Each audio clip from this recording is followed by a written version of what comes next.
자, 우리 룻기 3장 8절에서 16절을 다시 한번 보겠어요. 자, 룻기 3장 8절에서 16절. 밤중에 그가 놀라 몸을 돌이켜본즉 한 여인이 자기 발치에 누워 있는지라. 대답하되 나는 당신의 여종 루시오니 당신의 옷자락을 펴 당신의 여종을 덮으소서. 이는 당신이 기업을 절하심이니라. 그가 이르되 내 딸아 여호와께서 내게 복 주시기를 원하노라. 내가 가난하건 부하건 젊은 자를 따르지 아니하였으니 내가 베푼 인애가 처음보다 나중이 더하도다.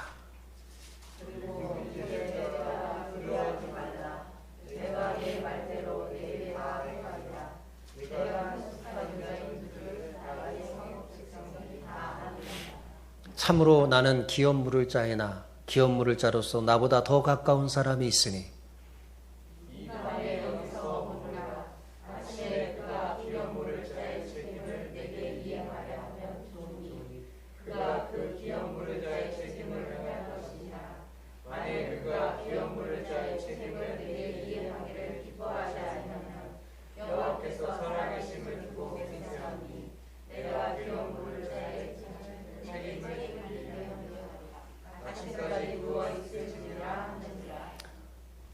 룻이 새벽까지 그의 발치에 누웠다가 사람이 서로 알아보기 어려울 때에 일어났으니 보아스가 말하기를 여인이 타작마당에 들어온 것을 사람이 알지 못하여야 할 것이라 하였음이라. 보아스가 이르되 내 겉옷을 가져다가 그것을 펴서 잡으라 하니 그것을 펴서 잡으니 우리를 여섯번 물색에 지워주고 성막으로 들어가니라. 룻이 시어머니에게 가니 그가 이르되 내 딸아 어떻게 되었느냐 하니 룻이 그 사람이 자기에게 행한 것을 다 알리고. 자, 여기 보십시오. 저는 오늘 돋보기를 들고 조금 더 깊이 들어가서 룻기 3장의 이야기 속에 문학적인 장치로 숨어있는 메시지를 찾아서 여러분에게 전달해 드리려고 합니다. 왜냐하면 그것이 성경 전체가 전하는 복음의 핵심 메시지 중에 하나이기 때문입니다. 눈치 빠른 사람들은 설교 제목을 보고 벌써 눈치채셨을 거예요. 그 메시지가 뭘까요? 눈치가 안 빠르신가 봐요. 그 메시지가 뭐예요? 낯설게 살아가기입니다. 아니 낯설게 살아가라니 이게 무슨 뚱땅지 같은 소리냐라고 속으로 생각하신 분이 계셨다면 여러분 그분들은 더 귀를 쫑긋 세우고 오늘 제가 하는 설교를 더 잘 경청하여 들으시기 바랍니다. 그러면 더 큰 은혜가 있을 거예요.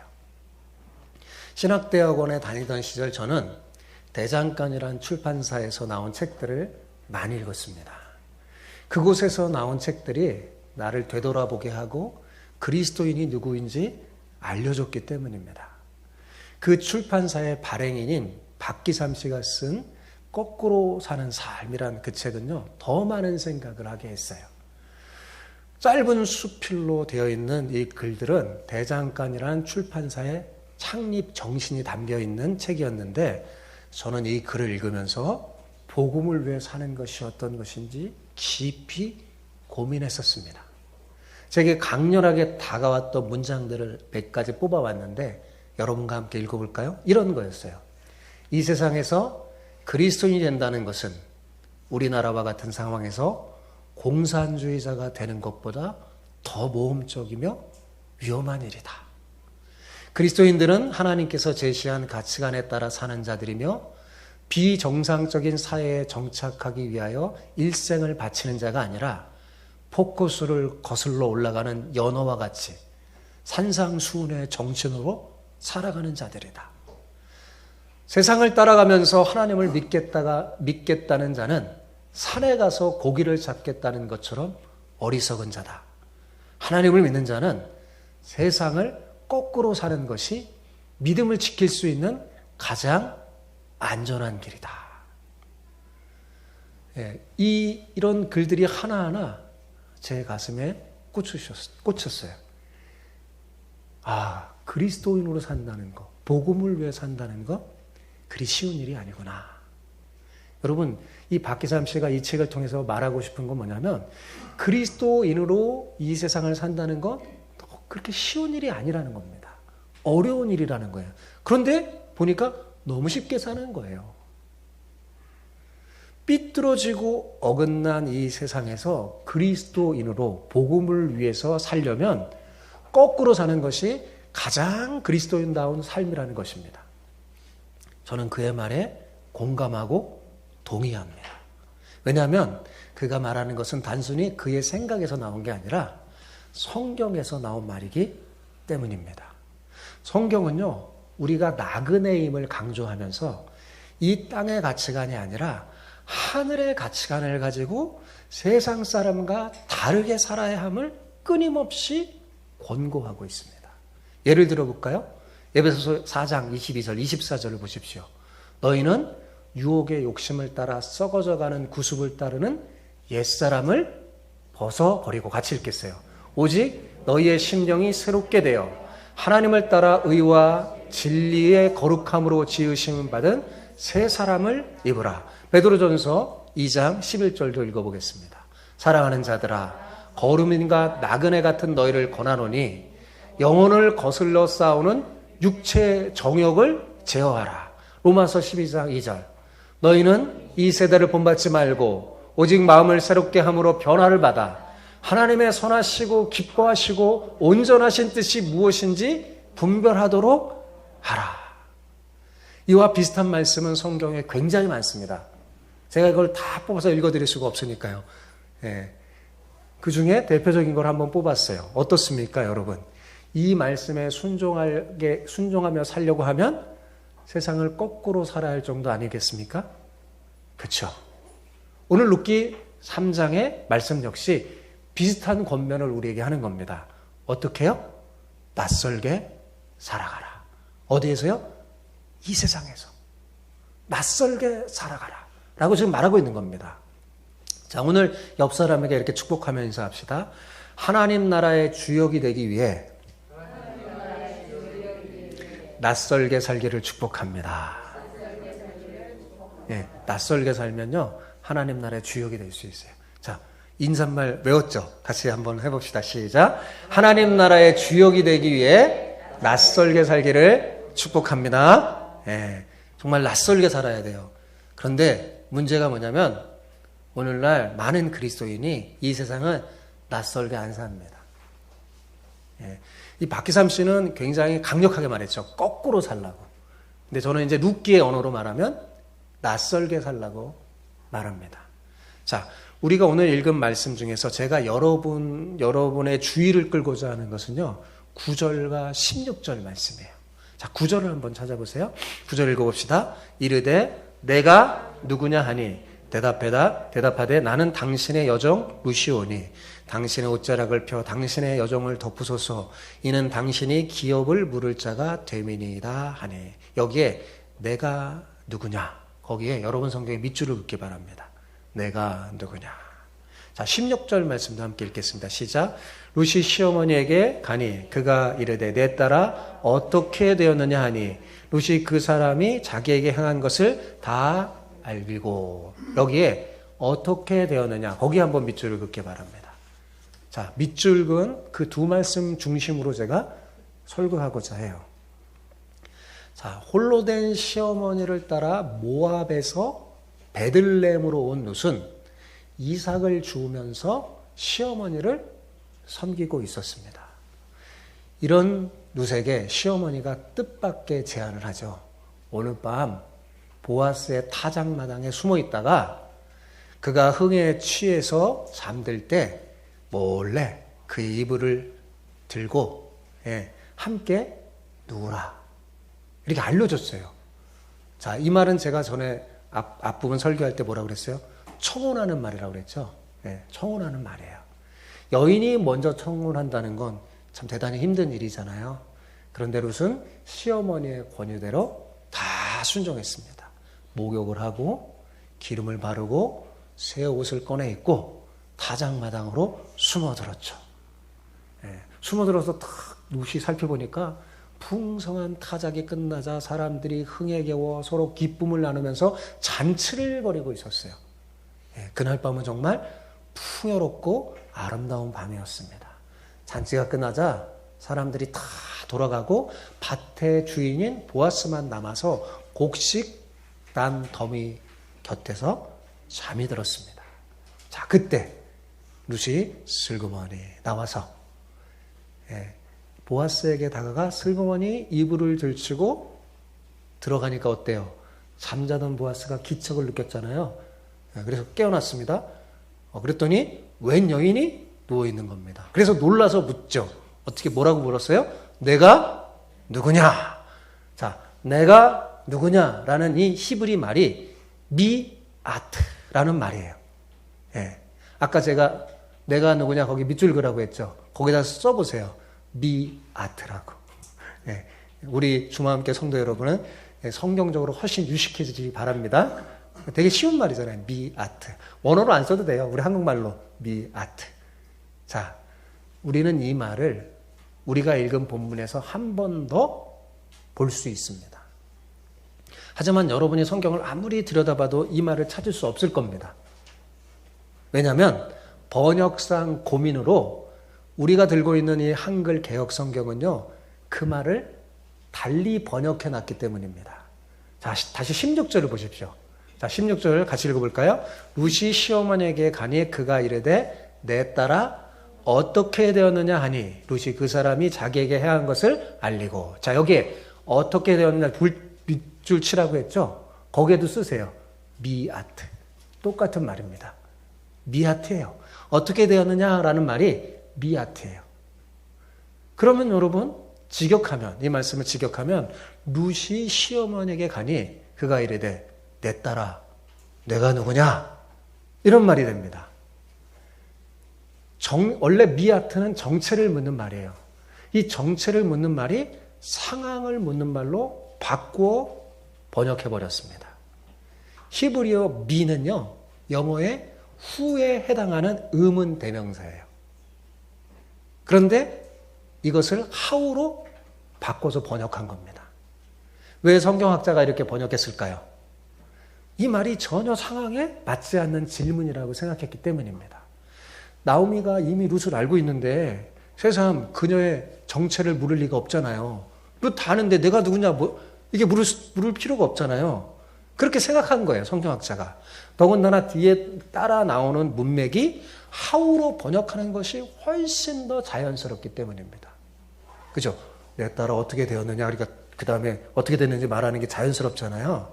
바로 이런 이유로 여러 성경을 번역하는 학자들이 내가 누구냐라는 이상한 직역 대신에 어떻게 되었느냐라고 의역을 선택하는 거예요. 하지만 이런 의역에는 문제가 있어요. 왜냐하면 성경의 의문 대명사인 미가 한 번도 what이나 how의 용례로 쓰인 예가 없기 때문입니다. 혹시 쓰인 예가 있으면 괜찮습니다. 이렇게도 번역할 수 있지. 쓰인 예가 없어요. 그래서 이런 번역의 어려움으로 인해서 여러분이 이렇게 관주가 담긴 성경을 보잖아요. 여러분의 대부분의 관주 성경에는 어떻게 되었느냐라는 것에 줄을 달아놓고 이렇게 말해요. 원문의 말은 너는 누구냐 라고 거기에 이렇게 써 있을 거예요. 아마 관주 성경이 있는 사람은요. 그렇게 원문의 뜻을 밝혀놓고 있습니다.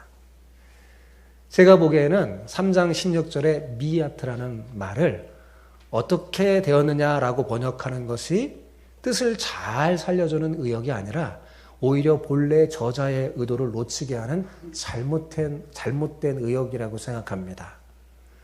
미아트라는 말은 3장 9절의 말처럼 똑같이 너는 누구냐 그냥 남겨놓은 것이 훨씬 더 좋은 번역이에요. 왜냐하면 이 저자가 문학적 장치를 통해서 메시지를 전하려고 한 거였거든요. 룻기는 상당히 문학적으로 훌륭한 책이에요. 구조적으로 이 문학적으로 전달하려는 메시지가 굉장히 큽니다.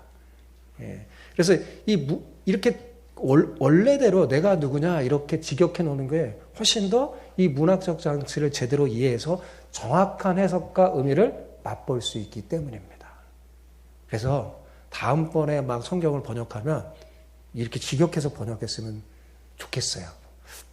자, 여기서 우리가 본문을 잘 관찰할 필요가 있는데, 자, 미아트라는 말은 이미 우리가 알고 있듯이 본문에서 2번 사용되는 거죠. 번역돼서 우리가 한 번밖에 사용하지 않은 것처럼 보이는데 원래 2번 사용된 거예요. 한 번은 누구에 의해서 사용됩니까? 보아스에 의해서. 그죠? 또 한 번은 누구에게요? 나오미에 의해서 사용됩니다.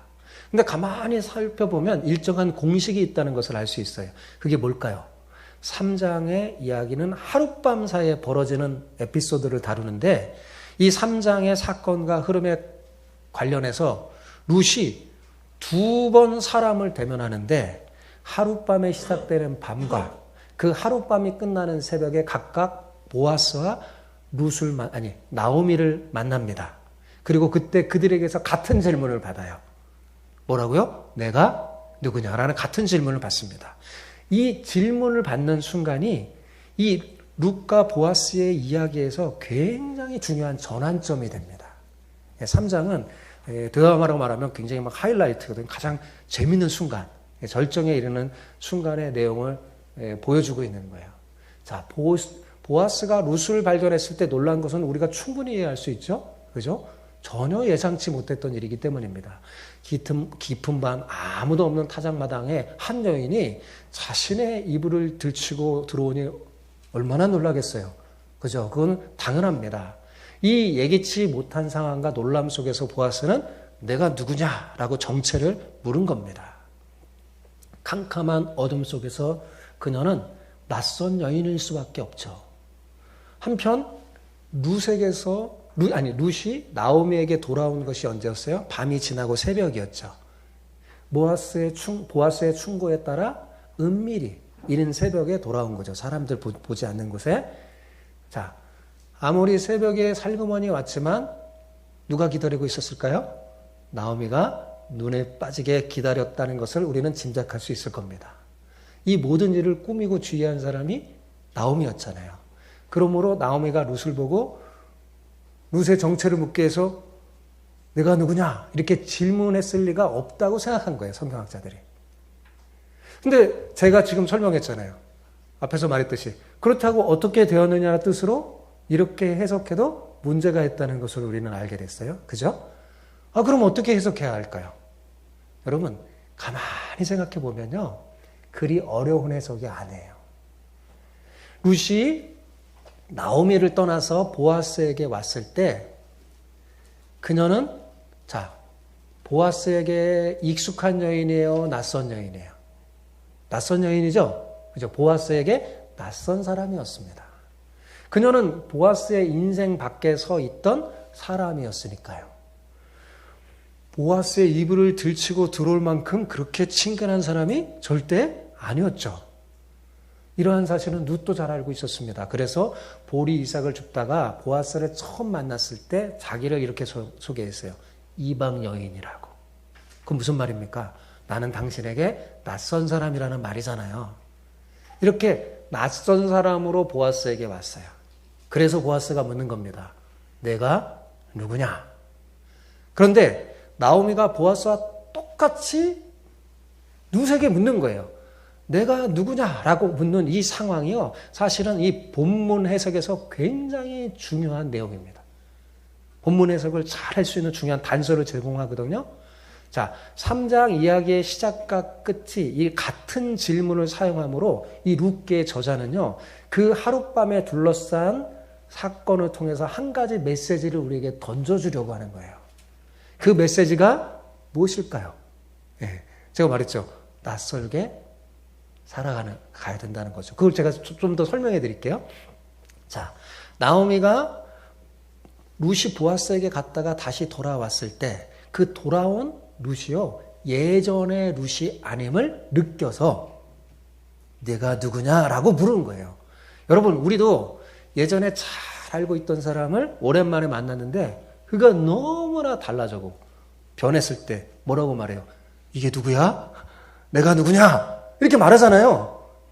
말하잖아요. 나오미도 마찬가지였습니다.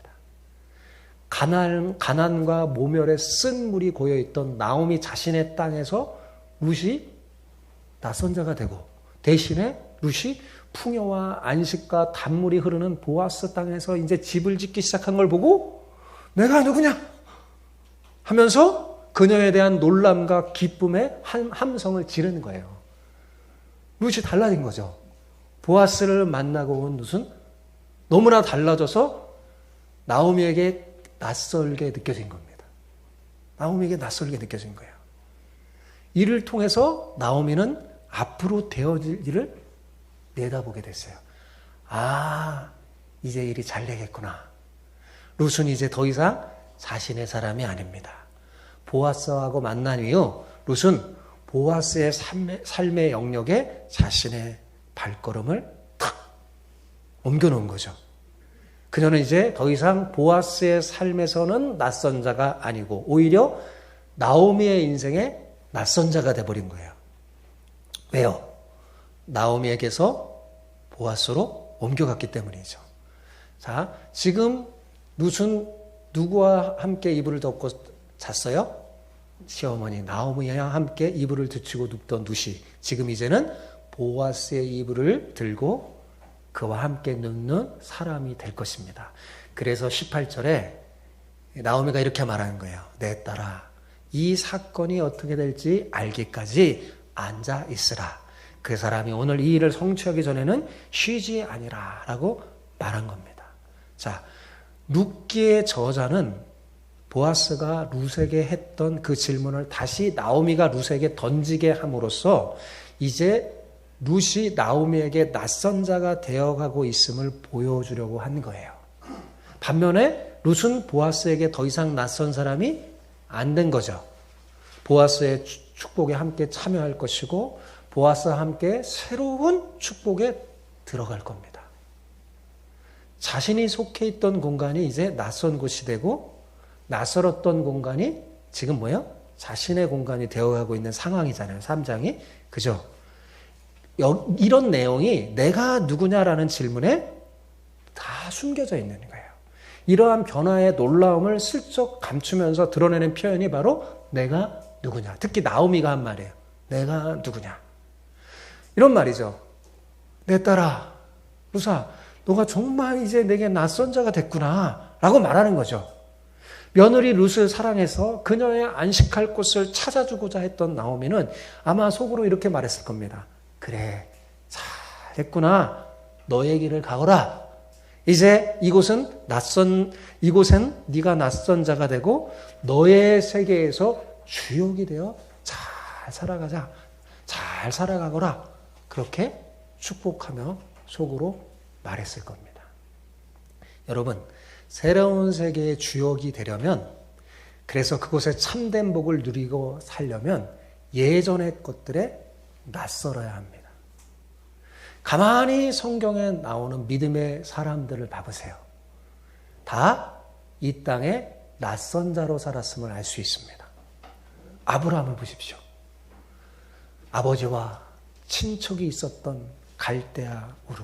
그것이 얼마나 익숙한 곳이었어요. 그죠? 그런데 거기를 떠나 알지 못하는 땅 가나안에 와서 거기서도 그는 낯선 인생을 삽니다. 야곱 역시 자신의 인생을 나그네에 비유했어요. 내가 험악한 인생을 살았다고. 나그네처럼. 여러분, 이 세상에 낯선 자로 살아라. 특히 이 세상의 축복에 낯선 자라 되라 라는 것이 성경의 중요한 메시지 중에 하나입니다. 하나님은 왜 자기 백성에게 이 땅에서 낯선 자로 살아가고 할까요? 왜 나그네로 살라고 하는 걸까요? 그래야 하나님 나라의 주역이 될 수 있기 때문입니다. 여러분 잘 들어보세요. 룻은 모압 여인이었잖아요. 그죠? 자기의 고향에서 말론이라는 사람을 만나서 가정을 꾸몄어요. 네. 그때 참 행복했을 겁니다. 그런데 갑자기 냉혹한 운명이 다가왔죠. 자신의 인생 전체를 흔들었어요. 사랑하던 남편이 갑자기 젊은 나이에 세상을 떠난 거죠. 네. 그리고 집안이 푹썩 망했어요. 그리고 시어머니를 따라 낯선 곳으로 향해 막 가려고 할 때 오르바를 따라 친정으로 돌아가라고 시어머니가 권유했을 때 아마 한참 고민했을 겁니다. 그 고민했던 룻을 생각해 보세요. 그리고 그는 선택을 했어요. 자, 익숙한 곳에서 살지 낯선 세계로 살지 선택을 한 거죠. 어디를 선택했어요? 낯선 곳을 향해 여행을 시작한 거죠. 그러나 그의 그 선택은요, 이제 하나님 나라가 있는 하나님이 계신 축복의 땅으로 이주하는 선택이었죠. 그것이 룻의 인생을 완전히 바꿔놓은 거잖아요. 그죠? 하나님 나라에 아무런 권리가 없었던 이방 여인 룻이 거룩한 하나님 나라의 역사의 한 페이지를 자신의 이름과 관련하여 기록하게 만들 정도로 정말 대단한 결단을 한 거죠. 이제 이 룻이 다시 낯선 남자의 품으로 들어갑니다. 왜요? 언약에 신실하기 위해서. 또 한 번 낯선 세계로 탈출하는 거예요. 자신을 둘러싸고 있던 운명의 혹독함, 심지어 자신을 사랑하는 시어머니 나오미까지 떠나야 이 일을 이룰 수가 있습니다.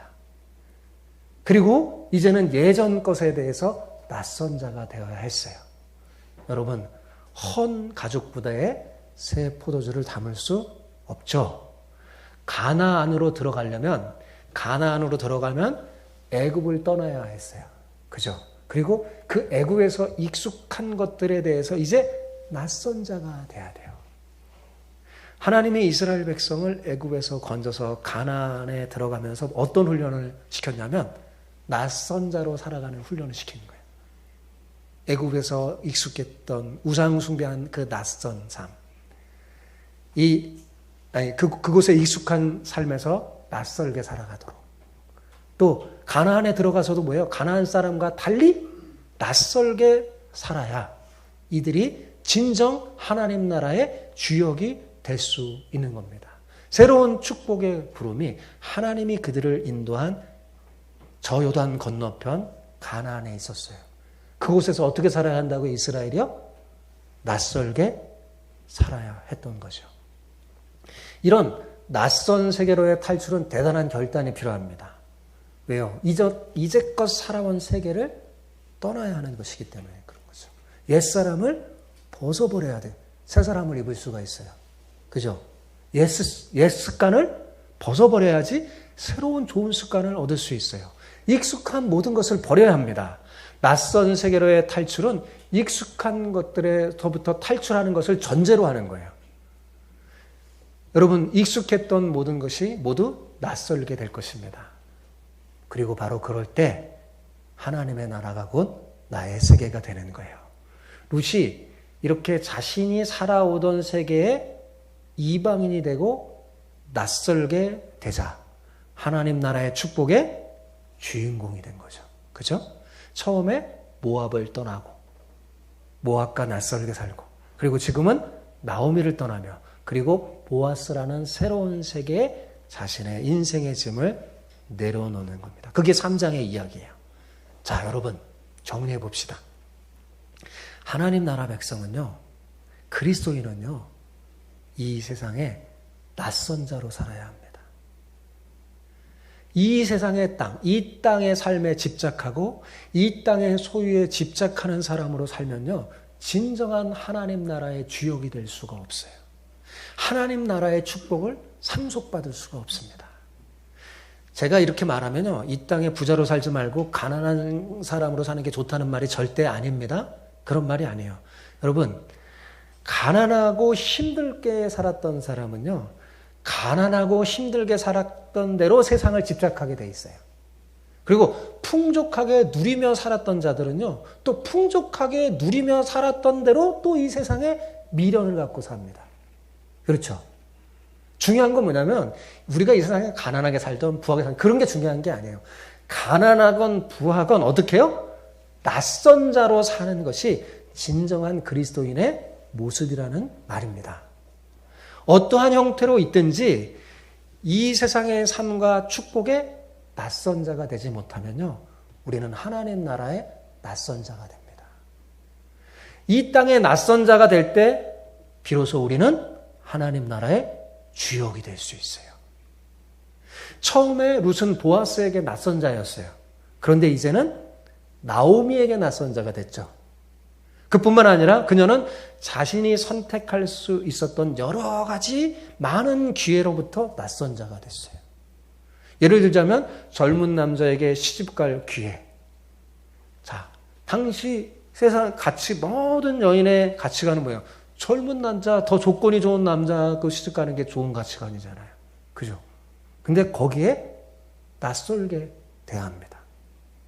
이제 룻은 보통 익숙하며 같이 지냈던 사람들의 가치관대로 안 살아요.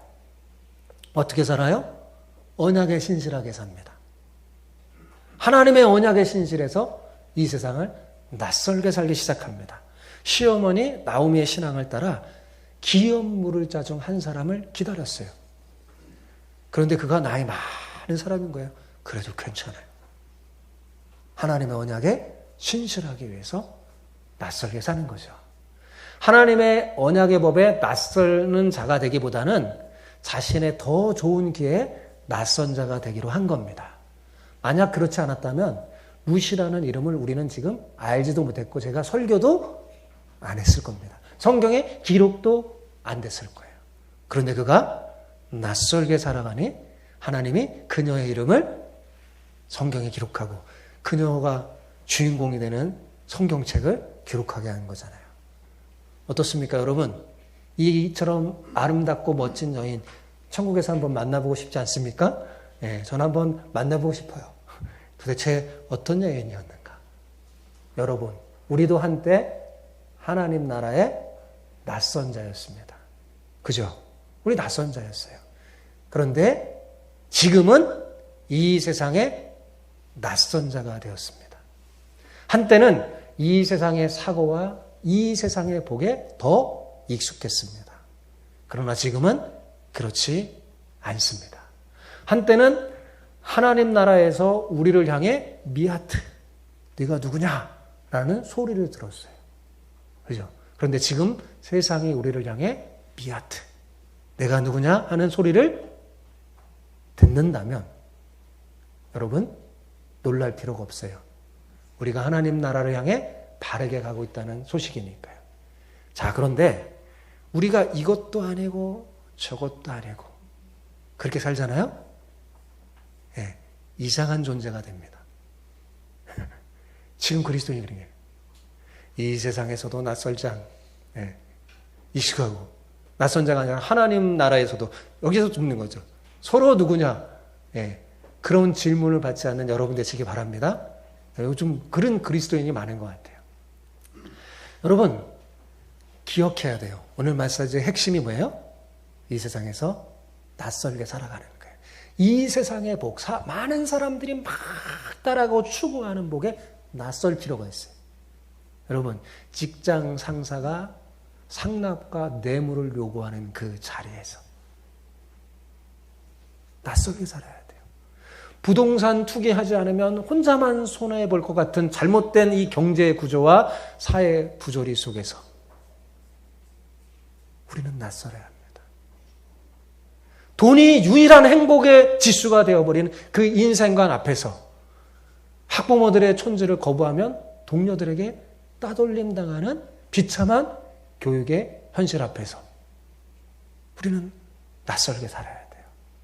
컨닝페이퍼가 대학 문화가 되어버린 그 교실에서, 그리고 연예인이 우상이 되어버린 이 청소년들의 세계 속에서 우리는 낯선 자가 돼야 돼요.